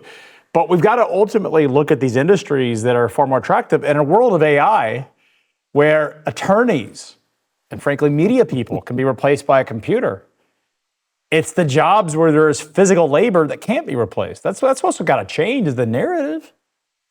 I mean, this is exactly right. What jobs are going to be available in the future are going to be things that are only capable through human beings. And that's going to be mechanics and repair technicians. There's no doubt that path continues. The thing we have to do as a society is be more honest with young people and say, look, there are jobs that you think you want to do. You want to be a professional YouTuber, may not work out for you, but you can certainly turn a wrench and keep equipment well maintained on the road every single day. And we continue to move a lot of things. I mean, we talked a couple weeks ago about this, Snap-on acquiring diesel laptops. There's a ton of money in the repair and maintenance industry, whether it's diagnostics or parts or whatever else is out there. So it's a really great time to get into that part of the business, even though we have a lot of other things happening all around us. So Matt, I mean, you taught college. You were a university professor, an adjunct professor for Michigan State.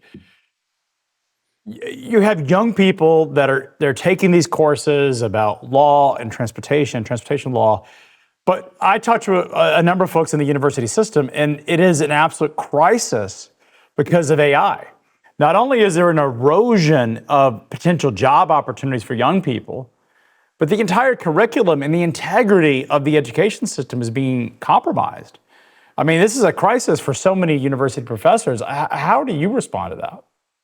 This is an interesting time. It's never been easy to do any of these things. I think being a professor, what allows me to do is stay abreast of what technologies the younger people are becoming familiar with. And that's really helpful. We know that the way we work has changed profoundly over the last few years. You can do anything, anywhere in some cases. But the things you can't change are when you have to interact with the physical world. When the digital world interacts or intersects with the physical world, that has to have a human involved. Whether that's autonomous track inspections, well, if they find a defect, you're sending out a human being. Or if you have a waiver for the triangles for a breakdown of an autonomous truck, there's still going to be a human being that's going to come and service that equipment. So even though we look at the world changing in unique and profound ways, it has always been this way. Everything always changes. And as you kind of unpack this stuff, you go, well, what are the opportunities that will exist in 5 or 10 years? And those are going to be things that involve your hands, skilled trades. Those are not going to go anywhere. You can't have a robot do that yet. I'm sure the robots are working on it. So if the robots are listening, I'm on your team. But still, we have a lot to follow up on. Yeah, I mean, there's a lot of just, I think the incentive structure has got to change. The universities, I mean, I write a very large check to Baylor University. It's insane how much it costs to do a tuition check. My son got a scholarship, but I'm still writing this big check. And I think a lot of it's just this gamification where they have a very high bill rate and then they give you a scholarship so you feel important.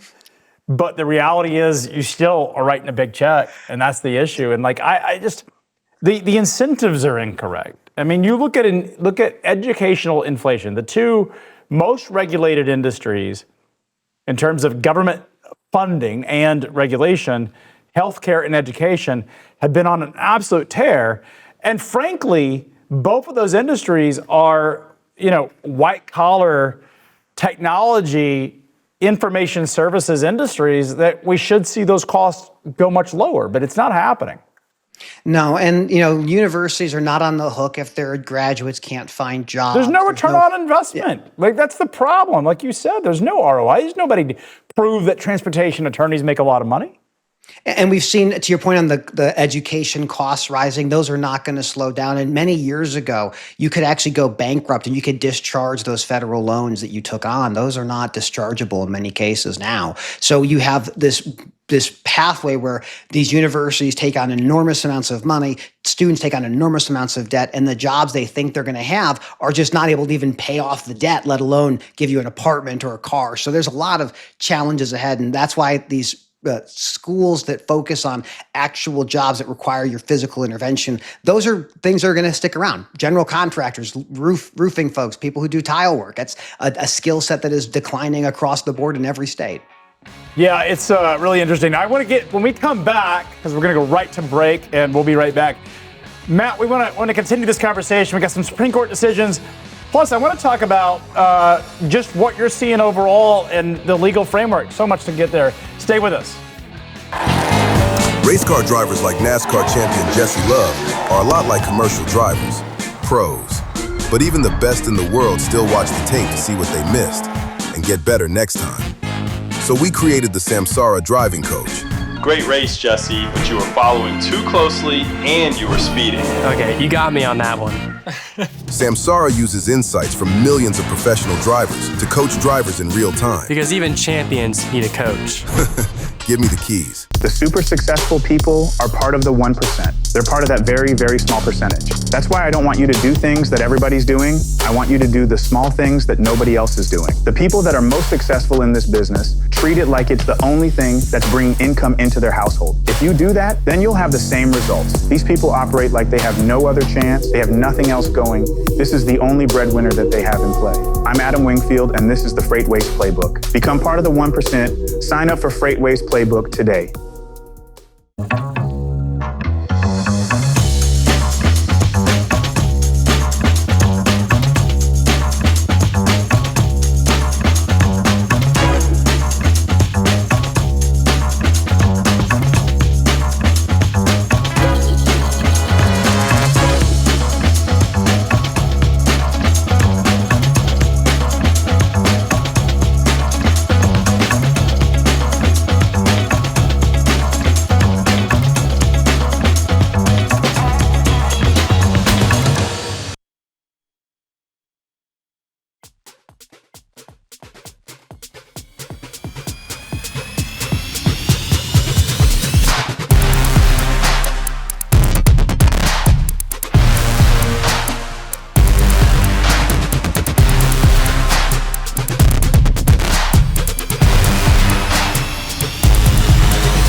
Welcome back to Freight Expectations. Matt, we're going to get into some of these Supreme Court decisions. There was two big decisions. The Supreme Court, and by the way, someone who doesn't track it that closely, I don't know that the Supreme Court has been this relevant to at least our industry that it has been recently, but is it just because the administration is really trying to push the envelope on a lot of these rules and trying to change things? Why are we hearing so much about the Supreme Court this year where it doesn't feel like in past years? There always seems to be one or two big decisions by the Supreme Court every year, but not like we're seeing just back to back. And maybe it's only because it impacts our industry. No, I think you're right. I think what we have seen happen with the Supreme Court this year so far is all of these cases that have been percolating from when Trump got into office. So when President Trump got into office for the second time, the goal was clear: push boundaries, push norms, see how far the executive branch can reach. We had the learning resources case. That was the one about IEEPA tariffs, and that got overturned. But what's happened right now, what is happening right now, is all these cases for these actions, whether they were dismissals of workers or new types of ways to put tariffs together, they've all gone through the appellate process, and they're all getting in front of the Supreme Court right now. And so this week had the decision on the Slaughter case, which is incredibly important. But yeah, you're seeing all these cases, and it's not just for our industry. It is for every industry. We are talking about these laws that have been in place for, in some cases, 90 years being overturned. So it's a very interesting time. We'll call it an interesting time to be a lawyer in the United States. You know, there's this whole concept of every 70 years there's a cycle change in sort of American psychology, and like you've seen it with the Trump's victory or elections is sort of viewed as this sort of pivotal moment in history that does repeat itself. And there's this entire concept about that. It goes back to Kennedy, one of the writers we actually had on stage, where he writes a book about every 70 years there's this major sort of crisis that the old systems don't work and the American institutions don't work. And we need to sort of not necessarily change the Constitution, but overturn the way that society operates. There's been a lot of disenfranchisement with people that were sort of left out of the last system, and it sort of forces this new change. Is that what's happening across all aspects of society that's causing this, or is there something more fundamental happening that's bringing the Supreme Court to bear? I think the Supreme Court, what we're seeing right now at the Supreme Court is what these people who are part of the Federalist Society, this originalists, most Americans don't know this, but there are legal doctrines that have been fighting for many, many decades. And one of those fights was about this idea of the administrative state. Could Congress pass a law that creates a federal agency that has the power to create laws, draft laws, investigate, enforce, adjudicate, all of these things? This was a novel approach 100 years ago. And for over 100 years, people have been fighting it. Different legal theorists have been battling this idea that you can grow the federal government with these agencies that aren't really part of the executive branch. They're kind of like the judiciary. They're kind of like Congress. And those organizations grew in explosive ways. I mean, many people, and I know Max will know this case, but the Chevron case, it was 40 some odd years ago, which gave deference to these agencies in ways that the founders could never have conceived of. And so what has happened now is you have a majority on the Supreme Court that is deeply skeptical to certain parts of the New Deal and the new American century that people have been thinking about. So now these cases are getting in front of the judges, the justices, and they're not afraid to make big sweeping changes. The old days, you'd look at a case and say, that was decided 50 years ago. We're not going to revisit it. It's decided law. But these justices look and say, it was decided wrong 50 years ago. That's why we're going to reverse it now. And we are watching this trajectory that many people kind of anticipated and many people have been fighting enormously for a long time. And that's what we're witnessing. We're witnessing a very conservative Supreme Court dismantle a lot of the assumptions we had over the last couple decades. Yeah, it's pretty exciting to see the changes that are taking place because some of these things that were common practice didn't really make sense. And I think some of the changes that the Supreme Court is basically deciding is giving us kind of a new life to go forward. It's going to be really interesting, Max. I think for a lot of Americans, as we think about let's take one specific case. This is the slaughter case. This case was just decided. And here's the kind of the background. An agency exists. This is the FTC. And the FTC has these people that run it. And those people that run it have a term within that position, and they can only be terminated for a very select group of reasons. Essentially, you have to show cause for getting rid of somebody. And this kind of was a compromise, because if I'm Congress and I'm going to give you all this power and you're going to use that power against the American population, what check or balance do I have? And one of the checks that they put in place was a very specific language of how you can fire somebody. Well, President Trump doesn't believe in that particular regulation. His belief, and this is a belief of many, both Republicans have this belief and Democrats have this belief, certain groups do, which is there's a thing called the unitary executive. And what that means is if you're the president, anything on your payroll is something you can control. You can terminate anybody. Any check or balance put on by Congress to limit you is something that they find deeply off-putting and ultimately, in this case, unconstitutional. What does that mean going forward? What that means is that a 90-year-old precedent that said, if you have a job and you are not performing your job, you can lose it. But if you're performing your job, you can't lose it. That is gone. Now it is at the pleasure of the president, whether it's President Trump or some future president. That power stays in the branch. And so the Slaughter case, again, just a couple days old, will likely be one of the most profound Supreme Court cases in America more generally, because this tension of what power you give up and what power you keep is being answered by the Supreme Court. And they're saying the power that creates the agency, if there's some check or balance that might stop you from firing them, that is gone. So every federal agency that has people that have these similar protections, those protections are not going to be very strong, which goes exactly to what happened to Surface Transportation Board, where Robert Primus was terminated, not given a reason for that. He's been suing for reinstatement. This Slaughter case tells me you're done. There's no pathway back to getting reinstatement. This is a very pivotal moment, and we'll see if Congress reacts or if this newfound power stays with the president until, another 250 years from now.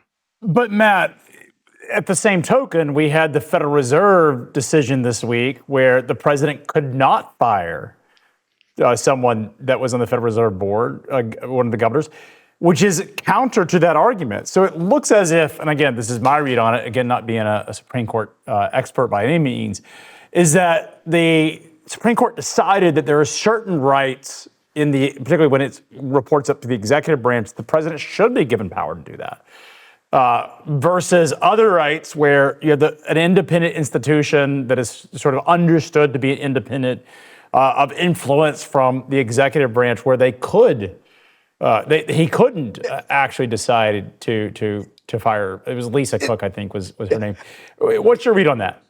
This is the most exciting part. So I get excited about this. This is a great question. And here's how I would answer this. So let's say someone just lost their job at this agency or some alphabet soup, and they say, Matt, what can I do? Can I get reinstatement? The question you're going to ask that potential client is your agency more like the FTC or are you more like the Federal Reserve? And that's the new test. If you're like the FTC, I'm sorry, you don't got a job anymore. If we can make a really strong argument, historical, national bank, all the Federal Reserve, maybe you have a pathway. But all this boils down to the real thing that you see as an American citizen going into 250 years of independence is the executive branch this week has grown expansively. Now, that's a good thing. It's a bad thing. It doesn't matter what you really think about it. The reality is you need to understand it. And what that means is that any person appointed to an agency, maybe confirmed by Congress and has this protection status, it is not there anymore. It is not. But isn't that the role of the executive branch of government to govern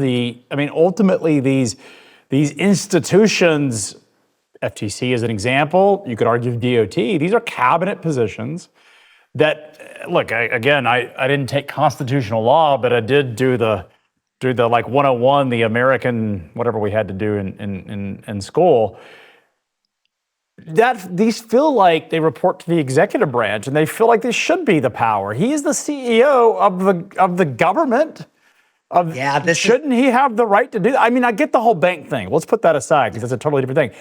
But when it comes to actually, we're talking about whether this could be a Democrat in office is the same risk, right? Yeah, this is the question. The way I would frame this for anyone who wants to really understand this particular issue.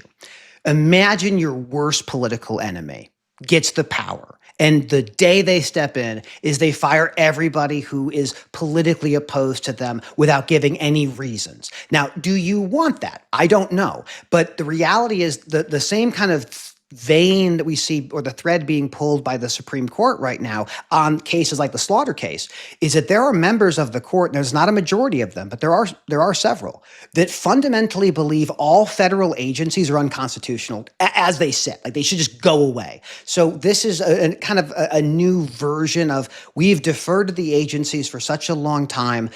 We get Loper Bright, it gets rid of Chevron. We have Slaughter. Now you can fire people without having to give a reason for why you fired them. And that is within the domain of this president. And it is clearly a legal and constitutional thing to do unless the Supreme Court changes hands, which I don't see happening, or Congress passes a law, a stronger law, which again, I don't see happening. So I do tend to agree with you, Craig. This is the power of the presidency. But what we are now going to face is that every election, every new president has this new tool in their toolbox that they did not have before. And whenever you have new tools for executives or new tools for legislators, We as Americans want to understand what is it you're going to do with it and how will that impact us long term. It's going to make things more interesting, that's for sure. I don't know. I just fundamentally believe that the person that we elect, and again, Democrat, Republican, and I voted both. My ticket is not a, regardless of what you read online. I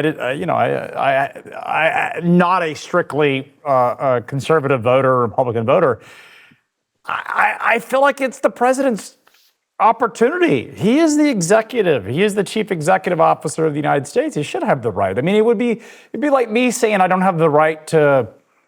South here is doing production. I don't have the right to fire him. I don't have any reason to fire South, but I also should have that right. And it feels like if I don't have that right, how can I possibly do my job? That's the big dichotomy. By the way, I was looking this up as you were talking. It's George Friedman, not Kennedy. I don't know where I got that. Maybe the Kennedy School. I think he was involved in that. Kennedy School of Government. But George Friedman wrote the book about these cycles. The Storm Before the Calm, which is about every 80 years, 50 to 80 years, the United States goes through this sort of crisis where the old institutions don't work for us.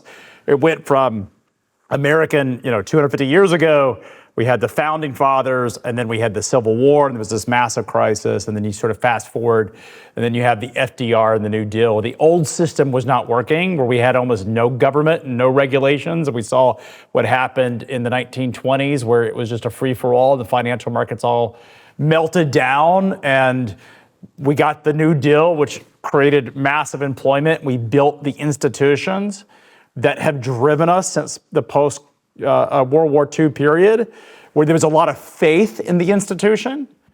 And then he argues that system's broken. And Donald Trump has risen to prominence because of the frustration and American disenchantment with these institutions. In fact, in his book, he argues that the reason that there's so much hatred and so much anger is because people were told that these were competent people in government, that we believe and we were taught that these were institutions that had competence. I've worked with government. There are competent people in government, but as a general rule, government is largely incompetent. Many parts of government incompetent. And I don't believe there's a massive conspiracy to the degree a lot of people do, because I've seen how incompetent some of these rules are. Don't use malfeasance to explain what can be done with simple just people being careless. I tend to agree with you. I think for most Americans right now, as you get excited for the 4th of July, understand that this country and your countrymen share a lot more together than you might expect. If someone wants you to hate the other side, clearly there's some motivation behind that. We agree as a society. Heck, even you agree, Craig, with Jason Miller on 95% of things. We've come together. It's the biggest, by the way, Matt, you brought us together. You're sort of the Qatar, I think, Qatar was the one involved bringing the Iranians, right? Pakistan. You're the Pakistan of trucking. I want to have success. I want my friendships and my integrations to be successful. But I think the thing to get excited about is this is your country at work. There's never been a better time in my lifetime or anyone's lifetime to be an American and to watch our country continue to excel and lead in a whole bunch of different things. There's a lot to be frustrated by. There's a lot of things to get cynical about or upset about. But there is so much to be pumped and energized because the future is coming, and it is very interesting. So it is great to see these Supreme Court cases impact our industry, and it's really interesting just to see people care about this stuff, because half the time people just don't care, and I can't help that. I can't teach you to want to care about this stuff. I think people care because their lives have been impacted by it, Matt. And look, if you don't like, if you believe that these institutions should all be done with, what you end up with is near anarchy. And you could argue that the DOT and the FMCSA prior to this administration did not care, was not doing their job. That's what happens when you don't have a regulator, when you don't fund these departments, that when you underfund the FMCA's job is very hard to do because they're just underfunded. I don't think people who watch this, you want some level of regulation. Otherwise, it's a free-for-all. It just is. Oh, well, 100%. Well, America 250, happy birthday. We're so happy that you're, and so proud of you as Americans. We will be back next week. On Monday, we're off tomorrow. We have a fantastic lineup, as we always do. Please join us next week and every single day for FreightWaves Today at noon Eastern.